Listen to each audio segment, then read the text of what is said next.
Hello everyone आपण मानक स्वागत करुच्ची आशा करुच्चे आपण माने समस्ते भलरे थिबे। आज आम ईवीएस पेडागोजी किछि इंपोर्टाट क्वेश्चन गुड़िक एमे आलोचना करिबा। आगामी ओटीईटी एंड जूनियर टीचर पई आपण मानक ए क्लास टी बहुत ही हेल्पफुल रहिबो। तो सेथिपई आपण माने शेष पर्यंत देखंतु। जदि प्रथम करी चैनल रे आसुती ताहाले चैनल को सब्सक्राइब करंतु जा फल कि आपण माने डेली क्लास देखिबा को पाई परिबे। तो चलंतु डेरी न करी आरंभ करिबा क्लास। तो देखंतु फास्ट क्वेश्चन रहुछि निम्नलिखित मध्यरु केउटी सामाजिक परिवेशर अंतर्गत। तो चारिटी ऑप्शन देछि। तो चारिटी ऑप्शन मध्यरु कोडा गुटे सामाजिक परिवेशर आसुछि। ऑप्शन ए देछि नदी, बी रे देछि गछलता, सी रे देछि डाक्तरखाना, डी रे देछि मृत्तिका। तो एमानक मध्यरु कोडा गुटे सामाजिक परिवेशर अंतर्गत। राइट आंसर कोडा हबो? राइट आंसर होछि आपनकर ऑप्शन नंबर सी डाक्तरखाना। माने रखिबे डाक्तरखाना होछि सामाजिक परिवेश आसूची। तो नदी आउ मृत्तिका ए दुईटे होछि भौतिक परिवेशर अंतर्गत। मन रखिए आउ गछलता एटा होछि जैविक परिवेश आसूची। तो ऑप्शन नंबर सी होछि आपनकर राइट आंसर।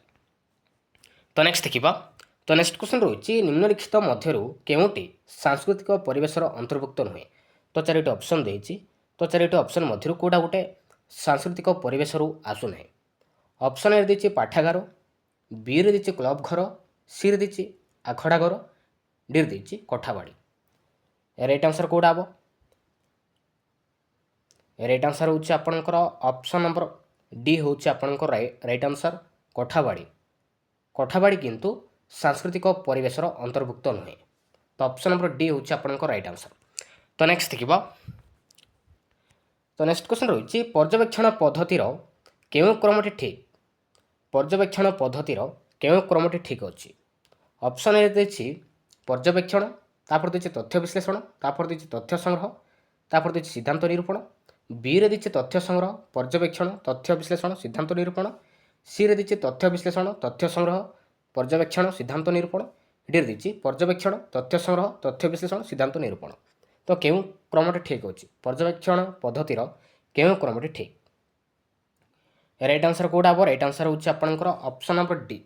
प्रथमे रहिबो पर्यवेक्षण, तापर होछि तथ्य संग्रह, तापर रहिबो तथ्य विश्लेषण, आ लास्ट होछि सिद्धांत निरूपण। तो एही क्रमटी ठीक अछि। तो ऑप्शन नंबर डी होछि आपनकर राइट आंसर। तो नेक्स्ट देखिबा। तो नेक्स्ट क्वेश्चन रहुछि प्रोफेसर किलपाट्रिक प्रकल्प को केते भागरे विभक्त करिसंती। प्रोफेसर किलपाट्रिक प्रकल्प को केते भागरे विभक्त करिसंती। केते भागरे? राइट आंसर कोडा हबो? राइट आंसर होछि आपनकर ऑप्शन नंबर सी चारि भागरे विभक्त करिसंती। कोन कोन मन रखिबे? गोटे होछि गठनात्मक प्रकल्प, आ गोटे होछि कलात्मक प्रकल्प, आ गोटे होछि समस्यामूलक प्रकल्प, आ गोटे होछि दलगत प्रकल्प। तो प्रोफेसर किलपाट्रिक प्रकल्प को चारि भागरे विभक्त करिसंती। तो ऑप्शन नंबर सी होछि आपनकर राइट आंसर। तो नेक्स्ट देखिबा। तो नेक्स्ट क्वेश्चन रहुछि केउटी क्रियाशील उपकरण नुहे। तो चारिटी ऑप्शन देछि। तो चारिटी ऑप्शन मध्यरु कोडा गुटे क्रियाशील उपकरण कोडा नुहे।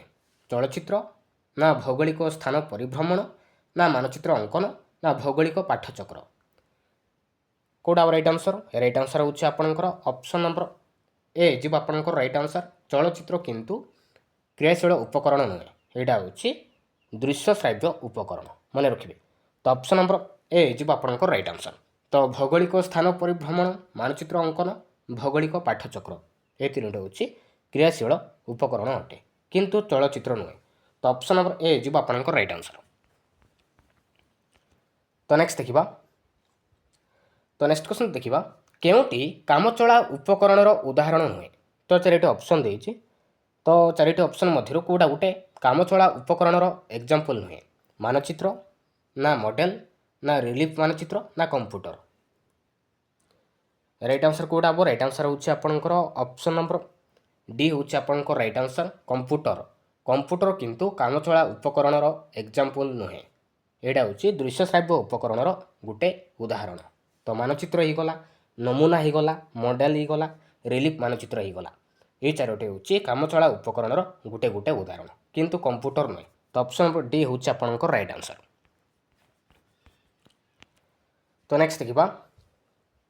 इतिहास सह संपृक्त स्थानगुड़िक जानिबा पाई शिक्षक कौन करवा उचित। ଇତିହାସ ସହ ସମ୍ପୃକ୍ତ ସ୍ଥାନଗୁଡ଼ିକ ଜାଣିବା ପାଇଁ ଶିକ୍ଷକ କ'ଣ କରିବା ଉଚିତ? ଅପସନ୍ ଏ ଦେଇଛି ବର୍ତ୍ତମାନର ରାଜନୈତିକ ମାନଚିତ୍ର ବ୍ୟବହାର କରିବେ, ନା ଐତିହାସିକ ମାନଚିତ୍ର ବ୍ୟବହାର କରିବେ, ନା ବର୍ତ୍ତମାନ ରାଜନୈତିକ ଓ ଐତିହାସିକ ମାନଚିତ୍ର ବ୍ୟବହାର କରିବେ, ନା ପ୍ରାକୃତିକ ମାନଚିତ୍ର ବ୍ୟବହାର କରିବେ। କ'ଣ କରିବେ? ରାଇଟ୍ ଆନ୍ସର୍ କେଉଁଟା ହେବ? ରାଇଟ୍ ଆନ୍ସର୍ ହେଉଛି ଆପଣଙ୍କର ଅପସନ୍ ନମ୍ବର ସି, ବର୍ତ୍ତମାନ ରାଜନୈତିକ ଓ ଐତିହାସିକ ମାନଚିତ୍ର ବ୍ୟବହାର କରିବେ। ତ ଅପସନ୍ ନମ୍ବର ସି ହେଉଛି ଆପଣଙ୍କର ରାଇଟ୍ ଆନ୍ସର୍। ତ ନେକ୍ସଟ ଦେଖିବା। ତ ନେକ୍ସଟ କ୍ୱେଶ୍ଚନ୍ ରହିଛି କେଉଁ ମହାନ ଦାର୍ଶନିକ ପ୍ରାଥମିକ ସ୍ତରର ପିଲାମାନଙ୍କ ପାଇଁ ଗଳ୍ପ ଉପରେ ଗୁରୁତ୍ୱ ଦେଇଛନ୍ତି? କେଉଁ ମହାନ ଦାର୍ଶନିକ ପ୍ରାଥମିକ ସ୍ତରର ପିଲାମାନଙ୍କ ପାଇଁ ଗଳ୍ପ ଉପରେ ଗୁରୁତ୍ୱ ଦେଇଛନ୍ତି? ଆରିଷ୍ଟଟଲ, ନା ଫ୍ରବେଲ, ନା ମଣ୍ଟେସୋରି, ନା ପ୍ଲାଟୋ? ରାଇଟ୍ ଆନ୍ସର୍ କେଉଁଟା ହେବ? ରାଇଟ୍ ଆନ୍ସର୍ ହେଉଛି ଆପଣଙ୍କର ଅପସନ୍ ନମ୍ବର ଡି, ପ୍ଲାଟୋ। ମନେ ରଖିବେ, ପ୍ଲାଟୋ ପ୍ରାଥମିକ ସ୍ତର ପିଲାମାନଙ୍କ ପାଇଁ ଗଳ୍ପ ଉପରେ ଗୁରୁତ୍ୱ ଦେଇଥିଲେ। ତ ଅପସନ୍ ନମ୍ବର ଡି ହେଉଛି ଆପଣଙ୍କର ରାଇଟ୍ ଆନ୍ସର୍। ତ ନେକ୍ସଟ ଦେଖିବା, ଇତିହାସ ବିଷୟ ଶିକ୍ଷଣ ସମୟରେ ଶିକ୍ଷକ କିଛି ଅଂଶ ବର୍ଣ୍ଣନା ପରେ କି ପ୍ରକାର ପ୍ରଶ୍ନ ପଚାରିଥାନ୍ତି? ଇତିହାସ ବିଷୟ ଶିକ୍ଷଣ ସମୟରେ ଶିକ୍ଷକ କିଛି ଅଂଶ ବର୍ଣ୍ଣନା ପରେ କି ପ୍ରକାର ପ୍ରଶ୍ନ ପଚାରିଥାନ୍ତି? ବୋଧଜ୍ଞାନ ପରିମାପକ ପ୍ରଶ୍ନ, ନା ପ୍ରାରମ୍ଭିକ ପ୍ରଶ୍ନାବଳୀ, ନା ଚିନ୍ତା ଓ ପ୍ରତ୍ୟାଶାମୂଳକ ପ୍ରଶ୍ନାବଳୀ, ନା ନିଦାନମୂଳକ ପ୍ରଶ୍ନାବଳୀ? ରାଇଟ୍ ଆନ୍ସର୍ କେଉଁଟା ହେବ? ରାଇଟ୍ ଆନ୍ସର୍ ହେଉଛି ଆପଣଙ୍କର ଅପସନ୍ ନମ୍ବର ସି, ଚିନ୍ତା ଓ ପ୍ରତ୍ୟାଶାମୂଳକ ପ୍ରଶ୍ନାବଳୀ ପ୍ରଶ୍ନ ପଚାରିଥାନ୍ତି। ତ ଅପସନ୍ ନମ୍ବର ସି ହେଉଛି ଆପଣଙ୍କର ରାଇଟ୍ ଆନ୍ସର୍। ତ ନେକ୍ସଟ ଦେଖିବା। ତ ନେକ୍ସଟ କ୍ୱେଶ୍ଚନ୍ ରହୁଛି ନିମ୍ନୋକ୍ତ ଉକ୍ତିଗୁଡ଼ିକ ମଧ୍ୟରୁ କେଉଁଟି ସାମାଜିକ ପାଠ ମାନ ନିର୍ଦ୍ଧାରଣ ପାଇଁ ଏକ ସାଧନୀ ନୁହେଁ? ସାମାଜିକ ପାଠ ମାନ ନିର୍ଦ୍ଧାରଣର ଏକ ସାଧନୀ କେଉଁଟା ନୁହେଁ? ରେଟିଂ ସ୍କେଲ, ନା ଚେକଲିଷ୍ଟ, ନା ପର୍ଯ୍ୟବେକ୍ଷଣ, ନା ପ୍ରକଳ୍ପ କାର୍ଯ୍ୟ? ରାଇଟ୍ ଆନ୍ସର୍ କେଉଁଟା ହେବ? ରାଇଟ୍ ଆନ୍ସର୍ ହେଉଛି ଆପଣଙ୍କର ଅପସନ୍ ନମ୍ବର ଡି ହେଉଛି ଆପଣଙ୍କର ରାଇଟ୍ ଆନ୍ସର୍, ପ୍ରକଳ୍ପ କାର୍ଯ୍ୟ। ଏଇଟା କିନ୍ତୁ ସାମାଜିକ ପାଠ ମାନ ନିର୍ଦ୍ଧାରଣ ଏକ ସାଧନୀ ନୁହେଁ, ଏଇଟା ହେଉଛି ସାମାଜିକ ପାଠ ମାନ ନିର୍ଦ୍ଧାରଣର ଗୋଟେ କୌଶଳ। ତ ଅପସନ୍ ନମ୍ବର ଡି ହେଉଛି ଆପଣଙ୍କର ରାଇଟ୍ ଆନ୍ସର୍। ତ ନେକ୍ସଟ ଦେଖିବା। ତ ନେକ୍ସଟ କ୍ୱେଶ୍ଚନ୍ ରହିଛି କେଉଁ ପ୍ରକାର ପ୍ରଶ୍ନରେ ପରୀକ୍ଷାର୍ଥୀ ନିଜ ଭାଷାରେ ନିଜସ୍ୱ ଶୈଳୀରେ ଉତ୍ତର ଦେଇଥାନ୍ତି? କେଉଁ ପ୍ରକାର ପ୍ରଶ୍ନରେ ପରୀକ୍ଷାର୍ଥୀ ନିଜ ଭାଷାରେ ନିଜସ୍ୱ ଶୈଳୀରେ ଉତ୍ତର ଦେଇଥାନ୍ତି? ଦୀର୍ଘ ଉତ୍ତରମୂଳକ, ନା ସଂକ୍ଷିପ୍ତ ଉତ୍ତରମୂଳକ ପ୍ରଶ୍ନରେ, ନା ବସ୍ତୁନିଷ୍ଠ ପ୍ରଶ୍ନରେ, ନା ଅତି ସଂକ୍ଷିପ୍ତ ଉତ୍ତରମୂଳକ ପ୍ରଶ୍ନରେ? କେଉଁ ପ୍ରକାର ପ୍ରଶ୍ନରେ ପରୀକ୍ଷାର୍ଥୀ ନିଜ ଭାଷାରେ ନିଜସ୍ୱ ଶୈଳୀରେ ଉତ୍ତର ଦେଇଥାନ୍ତି? ରାଇଟ୍ ଆନ୍ସର୍ କେଉଁଟା ହେବ? ରାଇଟ୍ ଆନ୍ସର୍ ହେଉଛି ଆପଣଙ୍କର ଅପସନ୍ ନମ୍ବର ଏ, ଦୀର୍ଘ ଉତ୍ତରମୂଳକ ପ୍ରଶ୍ନରେ ପରୀକ୍ଷାର୍ଥୀ ନିଜ ଭାଷାରେ ନିଜସ୍ୱ ଶୈଳୀରେ ଉତ୍ତର ଦେଇଥାନ୍ତି। ତ ଅପସନ୍ ନମ୍ବର ଏ ହେଇଯିବ ଆପଣଙ୍କର ରାଇଟ୍ ଆନ୍ସର୍। ତ ନେକ୍ସଟ ଦେଖିବା। ତ ନେକ୍ସଟ କ୍ୱେଶ୍ଚନ୍ ରହିଛି ପୁରୀ ବଙ୍ଗୋପସାଗର କୂଳରେ ଅବସ୍ଥିତ କି ହଁ ନା? ତ ଏଇଟା ଗୋଟେ କେଉଁ ପ୍ରକାର ପ୍ରଶ୍ନ? ରେଟିଂ ସ୍କେଲ, ନା ଚେକଲିଷ୍ଟ, ନା ସଂକ୍ଷିପ୍ତ ଉତ୍ତରମୂଳକ ପ୍ରଶ୍ନ, ନା ଭ୍ରମ ସଂଶୋଧନ? ରାଇଟ୍ ଆନ୍ସର୍ କେଉଁଟା ହେବ? ରାଇଟ୍ ଆନ୍ସର୍ ହେଉଛି ଆପଣଙ୍କର ଅପସନ୍ ନମ୍ବର ବି ହେଉଛି ଆପଣଙ୍କର ରାଇଟ୍ ଆନ୍ସର୍, ଚେକଲିଷ୍ଟ। ମନେ ରଖିବେ, ପୁରୀ ବଙ୍ଗୋପସାଗର କୂଳରେ ଅବସ୍ଥିତ କି ନା? ତ ଏଇଟା ହେଉଛି ଚେକଲିଷ୍ଟ ପ୍ରଶ୍ନର ଅନ୍ତର୍ଗତ। ମନେ ରଖିବେ। ତ ଅପସନ୍ ନମ୍ବର ବି ହେଉଛି ଆପଣଙ୍କର ରାଇଟ୍ ଆନ୍ସର୍। ତ ନେକ୍ସଟ ଦେଖିବା। ତ ନେକ୍ସଟ କ୍ୱେଶ୍ଚନ୍ ରହିଛି କେଉଁ ପରୀକ୍ଷଣ ଅନୌପଚାରିକ ଶ୍ରେଣୀଭୁକ୍ତ? ତ ଚାରିଟି ଅପସନ୍ ଦେଇଛି। ତ ଚାରିଟି ଅପସନ୍ ମଧ୍ୟରୁ କେଉଁଟା ଗୋଟେ ପରୀକ୍ଷଣ ଅନୌପଚାରିକ ଶ୍ରେଣୀଭୁକ୍ତ? ଏକକ ପରୀକ୍ଷଣ, ନା ଅର୍ଦ୍ଧବାର୍ଷିକ ପରୀକ୍ଷା, ନା ବାର୍ଷିକ ପରୀକ୍ଷା, ନା ଉପରୋକ୍ତ ମଧ୍ୟରୁ କୌଣସିଟି ନୁହେଁ? ରାଇଟ୍ ଆନ୍ସର୍ କେଉଁଟା ହେବ? ରାଇଟ୍ ଆନ୍ସର୍ ହେଉଛି ଆପଣଙ୍କର ଅପସନ୍ ନମ୍ବର ଏ, ଏକକ ପରୀକ୍ଷଣ। ଏକକ ପରୀକ୍ଷଣ ଅନୌପଚାରିକ ଶ୍ରେଣୀଭୁକ୍ତ। ତ ଅପସନ୍ ନମ୍ବର ଏ ହେଉଛି ଆପଣଙ୍କର ରାଇଟ୍ ଆନ୍ସର୍। ତ ନେକ୍ସଟ ଦେଖିବା। ତ ନେକ୍ସଟ କ୍ୱେଶ୍ଚନ୍ ରହିଛି ବ୍ଲୁ ପ୍ରିଣ୍ଟକୁ କିପରି ଭାବରେ ବ୍ୟବହାର କରିବା ଦରକାର? ବ୍ଲୁ ପ୍ରିଣ୍ଟକୁ କିପରି ଭାବରେ ଆମେ ବ୍ୟବହାର କରିବା ଦରକାର?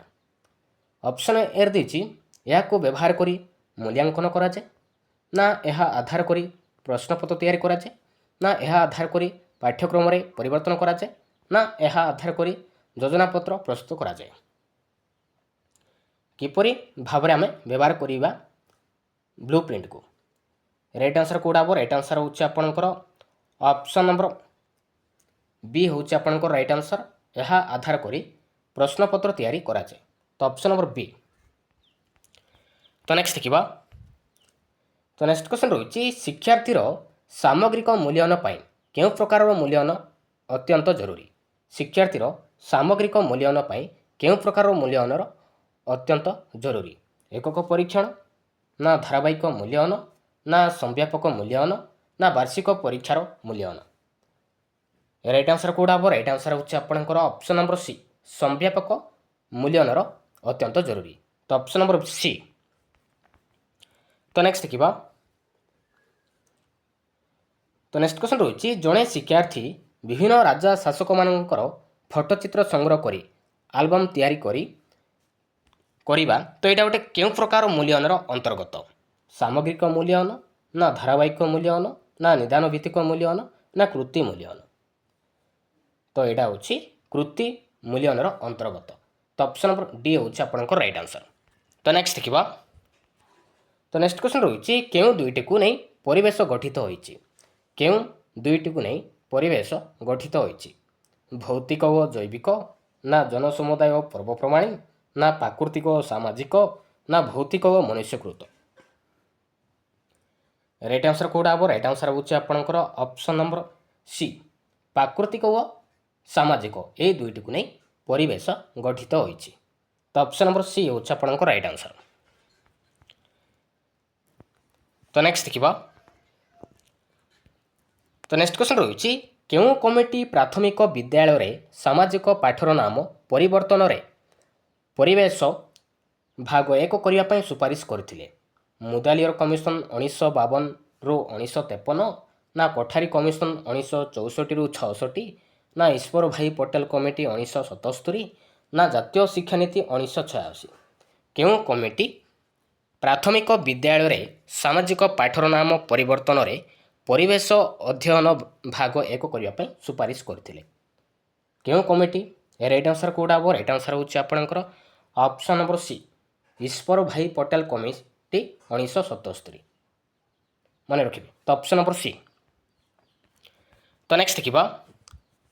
ତ ନେକ୍ସଟ କ୍ୱେଶ୍ଚନ୍ ରହିଛି, ପ୍ରାକୃତିକ ଦୃଶ୍ୟ ବର୍ଣ୍ଣନା କରିବା ଏହା ଶିକ୍ଷାର୍ଥୀମାନଙ୍କ କେଉଁ ପ୍ରକାର ବିକାଶର ଉଦାହରଣ ଅଟେ? ପ୍ରାକୃତିକ ଦୃଶ୍ୟ ବର୍ଣ୍ଣନା କରିବା ଏହା ଶିକ୍ଷାର୍ଥୀମାନଙ୍କ କେଉଁ ପ୍ରକାରର ବିକାଶର ଉଦାହରଣ ଅଟେ? କୌଶଳାତ୍ମକ ବିକାଶ, ନା ପ୍ରୟୋଗାତ୍ମକ ବିକାଶ, ନା ଭାବାତ୍ମକ ବିକାଶ, ନା ଜ୍ଞାନାତ୍ମକ ବିକାଶ? ରାଇଟ୍ ଆନ୍ସର୍ କେଉଁଟା ହେବ? ରାଇଟ୍ ଆନ୍ସର୍ ହେଉଛି ଆପଣଙ୍କର ଅପସନ୍ ନମ୍ବର ଡି। ତ ଏଇଟା ହେଉଛି ଜ୍ଞାନାତ୍ମକ ବିକାଶର ଉଦାହରଣ ଅଟେ। ତ ଅପସନ୍ ନମ୍ବର ଡି ହେଉଛି ଆପଣଙ୍କର ରାଇଟ୍ ଆନ୍ସର୍। ତ ନେକ୍ସଟ ଦେଖିବା। ଶିକ୍ଷାର୍ଥୀମାନଙ୍କୁ ପରିବେଶ ଅଧ୍ୟୟନ କିପରି ଭାବରେ ପଢ଼ାଯିବା ଉଚିତ? ଶିକ୍ଷାର୍ଥୀମାନଙ୍କୁ ପରିବେଶ ଅଧ୍ୟୟନ କିପରି ଭାବରେ ପଢ଼ାଯିବା ଉଚିତ? ନିଜ ଅଞ୍ଚଳର ଘଟଣାରେ ସାମିଲ କରି, ନା ସମନ୍ୱିତ ପାଠ ମାଧ୍ୟମରେ, ନା ଦଳଗତ କାର୍ଯ୍ୟଶୈଳୀରେ, ନା ଉପରୋକ୍ତ ସମସ୍ତ ମାଧ୍ୟମରେ? ରାଇଟ୍ ଆନ୍ସର୍ କେଉଁଟା ହେବ? ରାଇଟ୍ ଆନ୍ସର୍ ହେଉଛି ଆପଣଙ୍କର ଅପସନ୍ ନମ୍ବର ଡି, ଉପରୋକ୍ତ ସମସ୍ତଙ୍କ ମାଧ୍ୟମରେ ପରିବେଶ ଅଧ୍ୟୟନ ଶିକ୍ଷାର୍ଥୀମାନଙ୍କୁ ପଢ଼ାଯିବା ଉଚିତ। ତ ଅପସନ୍ ନମ୍ବର ଡି ହେଉଛି ଆପଣଙ୍କର ରାଇଟ୍ ଆନ୍ସର୍। ତ ନେକ୍ସଟ ଦେଖିବା, କେଉଁଟି ବୈଜ୍ଞାନିକ ପଦ୍ଧତିର ପ୍ରଥମ ସୋପାନ? ବୈଜ୍ଞାନିକ ପଦ୍ଧତିର ପ୍ରଥମ ସୋପାନ କେଉଁଟା? ସମସ୍ୟା ସମ୍ପର୍କିତ ତଥ୍ୟ ସଂଗ୍ରହ, ନା ସମସ୍ୟା ଉପଲବ୍ଧି କରିବା, ନା ସିଦ୍ଧାନ୍ତରେ ଉପନୀତ ହେବା, ନା ସମସ୍ୟାଟିକୁ ସରଳ ଭାଷାରେ ପ୍ରକାଶ କରିବା? ତ ଚାରିଟି ଅପସନ୍ରୁ କେଉଁଟା ଗୋଟେ ବୈଜ୍ଞାନିକ ପଦ୍ଧତିର ପ୍ରଥମ ସୋପାନ କେଉଁଟା? କେଉଁଟା ରାଇଟ୍ ଆନ୍ସର୍? ରାଇଟ୍ ଆନ୍ସର୍ ହେଉଛି ଆପଣଙ୍କର ଅପସନ୍ ନମ୍ବର ବି, ସମସ୍ୟା ଉପଲବ୍ଧି କରିବା। ଏଇଟା ହେଉଛି ବୈଜ୍ଞାନିକ ପଦ୍ଧତିର ପ୍ରଥମ ସୋପାନ। ତ ଅପସନ୍ ନମ୍ବର ବି ହେଉଛି ଆପଣଙ୍କର ରାଇଟ୍ ଆନ୍ସର୍। ତ ନେକ୍ସଟ ଦେଖିବା, କେଉଁଟି ଶିକ୍ଷକ କୈନ୍ଦ୍ରିକ ପଦ୍ଧତି ଅଟେ? ତ ଚାରିଟି ଅପସନ୍ ଦେଇଛି। ତ ଚାରିଟି ଅପସନ୍ ମଧ୍ୟରୁ କେଉଁଟା ଗୋଟେ ଶିକ୍ଷକ କୈନ୍ଦ୍ରିକ ପଦ୍ଧତି କେଉଁଟା? ପର୍ଯ୍ୟବେକ୍ଷଣ ପଦ୍ଧତି, ନା ପରୀକ୍ଷଣ ପଦ୍ଧତି, ନା ପ୍ରଦର୍ଶନ ଓ ଆଲୋଚନାମୂଳକ ପଦ୍ଧତି, ନା କେଉଁଟି ନୁହେଁ? ରାଇଟ୍ ଆନ୍ସର୍ କେଉଁଟା ହେବ? ରାଇଟ୍ ଆନ୍ସର୍ ହେଉଛି ଆପଣଙ୍କର ଅପସନ୍ ନମ୍ବର ସି, ପ୍ରଦର୍ଶନ ଓ ଆଲୋଚନାମୂଳକ ପଦ୍ଧତି। ଏଇଟା ହେଉଛି ଶିକ୍ଷକ କୈନ୍ଦ୍ରିକ ପଦ୍ଧତି ଅଟେ। ତ ଅପସନ୍ ନମ୍ବର ସି ହେଉଛି ଆପଣଙ୍କର ରାଇଟ୍ ଆନ୍ସର୍। ତ ନେକ୍ସଟ ଦେଖିବା। ତ ନେକ୍ସଟ କ୍ୱେଶ୍ଚନ୍ ରହିଛି, ବାୟୁରେ ଜଳୀୟ ବାଷ୍ପର ଉପସ୍ଥିତି ଜାଣିବା ପାଇଁ ଶିକ୍ଷକ କେଉଁ ପଦ୍ଧତିର ଆଶ୍ରୟ ନେବେ? ବାୟୁରେ ଜଳୀୟ ବାଷ୍ପର ଉପସ୍ଥିତି ଜାଣିବା ପାଇଁ ଶିକ୍ଷକ କେଉଁ ପଦ୍ଧତିର ଆଶ୍ରୟ ନେବେ?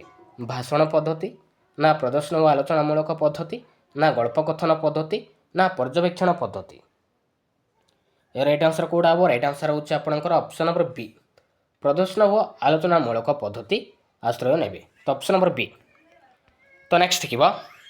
ତ तो नेक्स्ट क्वेश्चन रही केउं पद्धति रे कर्म द्वारा शिक्षा अपेक्षा जीवन द्वारा शिक्षार गुरुत्व अधिक थाए केउं पद्धति रे कर्म द्वारा शिक्षा अपेक्षा जीवन द्वारा शिक्षार गुरुत्व अधिक थाए परीक्षण पद्धति ना नाट्याभिनय पद्धति ना प्रकल्प पद्धति ना समस्या समाधान पद्धति केउं पद्धति रे राइट आंसर कोड हम राइट आंसर होउछ आपनकर ऑप्शन नंबर सी प्रकल्प पद्धति मन रखिबे प्रकल्प पद्धति रे कर्म द्वारा शिक्षा अपेक्षा जीवन द्वारा शिक्षार अधिक गुरुत्व थाए तो ऑप्शन नंबर सी।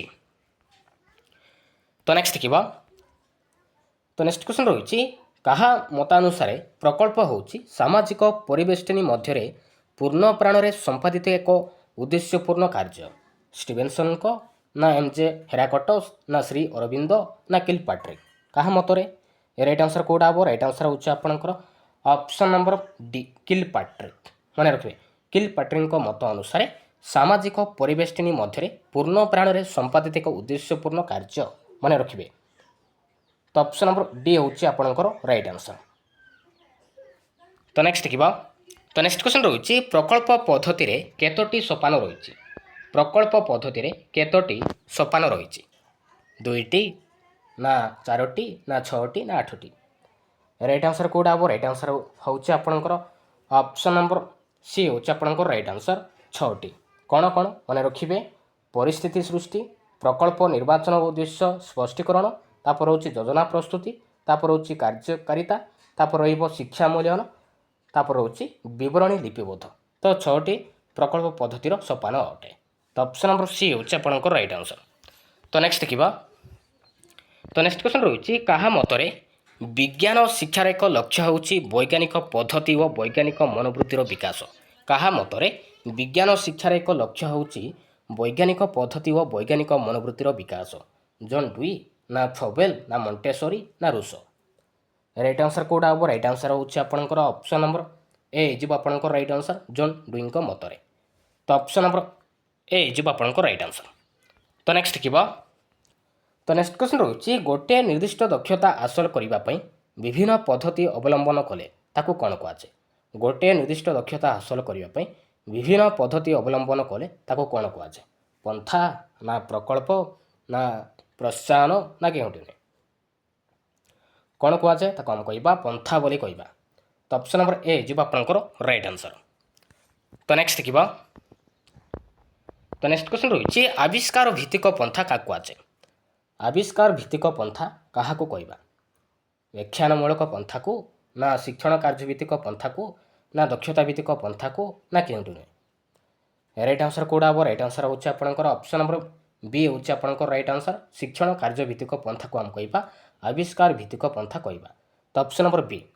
तो नेक्स्ट देखिबा तो नेक्स्ट क्वेश्चन रही शिक्षण कार्य भित्तिक पंथा केउ मानक द्वारा संपादित होई पारे शिक्षण कार्य भित्तिक पंथा केउ मानक द्वारा संपादित होई पारे शिक्षार्थी द्वारा ना शिक्षक समग्र श्रेणी द्वारा ना शिक्षार्थी व गोष्ठीर सदस्यों द्वारा ना उपरोक्त समस्त द्वारा राइट आंसर कोड हम राइट आंसर होउछि आपनकर ऑप्शन नंबर डी उपरोक्त समस्त द्वारा संपादित होई पारे। तो नेक्स्ट देखिबा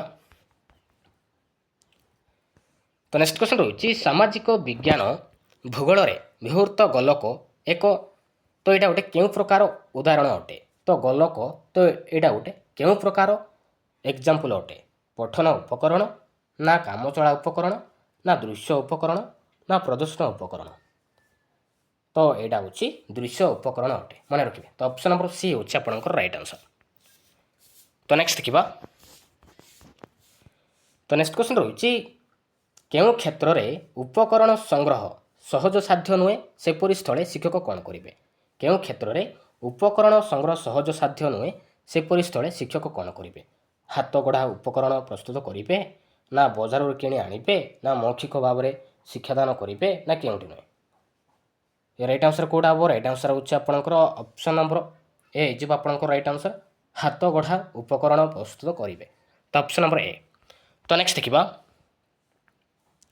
तो नेक्स्ट क्वेश्चन रही शिक्षार्थी विभिन्न घटना नाम धारणा आदिर श्रेणी विभाग करिबा सामाजिक विज्ञान इतिहासर केउं शैक्षिक लक्ष्य को दर्शाए ज्ञान को ना बोध को ना दक्षता को ना आग्रह को तो यहाँ हूँ बोध को दर्शाइब तो ऑप्शन नंबर बी हूँ आपनकर राइट आंसर।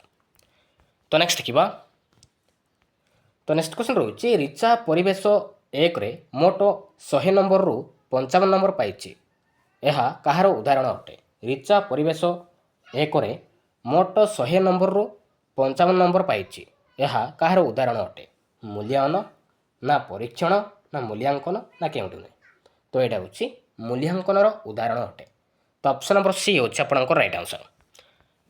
ତ ନେକ୍ସଟ ଦେଖିବା। ତ ନେକ୍ସଟ କ୍ୱେଶ୍ଚନ୍ ରହିଛି ପିଲାମାନେ ବଗିଚାରେ କାମ କରୁଥିବା ବେଳେ ପଢ଼ିଥିବା ପାଠର ପ୍ରୟୋଗ କରୁଛନ୍ତି କି ନାହିଁ ଜାଣିବା ପାଇଁ ଆମେ କେଉଁ ପ୍ରକାର ମୂଲ୍ୟାୟନର ଯେଉଁଟା କାମ କରିବା? ତ ଏଇଟା ଗୋଟେ କେଉଁ ପ୍ରକାର ମୂଲ୍ୟାୟନର ଉଦାହରଣ ଅଟେ? ବ୍ୟବସ୍ଥାନ ନା ଗଠନମୂଳକ ନା ନିଦାନାତ୍ମକ ନା ବ୍ୟବସ୍ଥାନ? ପିଲାମାନେ ବଗିଚାରେ କାମ କରୁଥିବା ବେଳେ ପଢ଼ିଥିବା ପାଠର ପ୍ରୟୋଗ କରିଛନ୍ତି କି ନାହିଁ ଜାଣିବା ଏହା କେଉଁ ପ୍ରକାର ମୂଲ୍ୟାୟନର ଉଦାହରଣ ଅଟେ? କେଉଁ ପ୍ରକାର? ଏଇଟା ହେଉଛି ଗଠନମୂଳକ ମୂଲ୍ୟାୟନର ଉଦାହରଣ ଅଟେ। ତ ଅପସନ୍ ନମ୍ବର ବି ହେଉଛି ଆପଣଙ୍କର ରାଇଟ୍ ଆନ୍ସର। ତ ନେକ୍ସଟ ଦେଖିବା ମୌଖିକ ପରୀକ୍ଷା କରିବା ଦ୍ୱାରା ଶିକ୍ଷାର୍ଥୀମାନଙ୍କର କ'ଣ ଲାଭ ହୋଇଥାଏ? ମୌଖିକ ପରୀକ୍ଷା କରିବା ଦ୍ୱାରା ଶିକ୍ଷାର୍ଥୀମାନଙ୍କର କ'ଣ ଲାଭ ହୋଇଥାଏ? ଭାବ ବିନିମୟର ଦକ୍ଷତା ନା ସାକ୍ଷାତକାର ଭୟ ଦୂରୀଭୂତ ହୁଏ ନା ଭାଷାର ଶୁଦ୍ଧତା ହ୍ରାସ ହୁଏ ନା ଚିନ୍ତାଧାରାର ପରିପ୍ରକାଶ ହୋଇପାରେ ନାହିଁ? କ'ଣ ଲାଭ ହୋଇଥାଏ? ରାଇଟ୍ ଆନ୍ସର କେଉଁଟା ହେବ? ରାଇଟ୍ ଆନ୍ସର ହେଉଛି ଆପଣଙ୍କର ଅପସନ୍ ନମ୍ବର ବି, ସାକ୍ଷାତକାର ଭୟ ଦୂରୀଭୂତ ହୋଇଥାଏ। ତ ଅପସନ୍ ନମ୍ବର ବି। ତ ନେକ୍ସଟ ଦେଖିବା ପୂଜା ପାର୍ବଣରେ କାର୍ଯ୍ୟକ୍ରମ ତାଲିକା ଶିକ୍ଷକ କେଉଁ ସାଧନ ଦ୍ୱାରା ପର୍ଯ୍ୟବେକ୍ଷଣ କରିବେ? ପୂଜା ପାର୍ବଣରେ କାର୍ଯ୍ୟକ୍ରମ ତାଲିକା ଶିକ୍ଷକ କେଉଁ ସାଧନ ଦ୍ୱାରା ପର୍ଯ୍ୟବେକ୍ଷଣ କରିବେ? ତ ନକ୍ଷୀ ତାଲିକା ନା ସାକ୍ଷାତକାର ନା ଘଟଣାବଳୀ ବିବରଣୀ ନା କେଉଁଠି ନୁହେଁ? ରାଇଟ୍ ଆନ୍ସର କେଉଁଟା ହେବ? ରାଇଟ୍ ଆନ୍ସର ହେଉଛି ଆପଣଙ୍କର ଅପସନ୍ ନମ୍ବର ଏ, ତନଖୀ ତାଲିକା। ତ ନେକ୍ସଟ ଦେଖିବା। ତ ନେକ୍ସଟ କ୍ୱେଶ୍ଚନ୍ ରହିଛି ଉପଲବ୍ଧି ପରୀକ୍ଷଣ ପାଇଁ କେଉଁ ପ୍ରକାର ପ୍ରଶ୍ନର ବ୍ୟବହାର କରାଯାଏ? ଉପଲବ୍ଧି ପରୀକ୍ଷଣ ପାଇଁ କେଉଁ ପ୍ରକାରର ପ୍ରଶ୍ନ ବ୍ୟବହାର କରାଯାଏ? ନିର୍ଦ୍ଦିଷ୍ଟ ଉତ୍ତରମୂଳକ ପ୍ରଶ୍ନ ନା ମୁକ୍ତ ଉତ୍ତରମୂଳକ ପ୍ରଶ୍ନ ନା ମୁକ୍ତ ଉତ୍ତରମୂଳକ ପ୍ରଶ୍ନ ନିର୍ଦ୍ଦିଷ୍ଟ ଉତ୍ତରମୂଳକ ପ୍ରଶ୍ନ ନା କେଉଁଠି ନୁହେଁ? ରାଇଟ୍ ଆନ୍ସର କେଉଁଟା ହେବ? ରାଇଟ୍ ଆନ୍ସର ହେଉଛି ଆପଣଙ୍କର ଅପସନ୍ ନମ୍ବର ସି, ମୁକ୍ତ ଉତ୍ତରମୂଳକ ପ୍ରଶ୍ନ ଓ ନିର୍ଦ୍ଦିଷ୍ଟ ଉତ୍ତରମୂଳକ ପ୍ରଶ୍ନ ବ୍ୟବହାର କରାଯାଏ। ତ ଅପସନ୍ ନମ୍ବର ସି ହେଉଛି ଆପଣଙ୍କର ରାଇଟ୍ ଆନ୍ସର।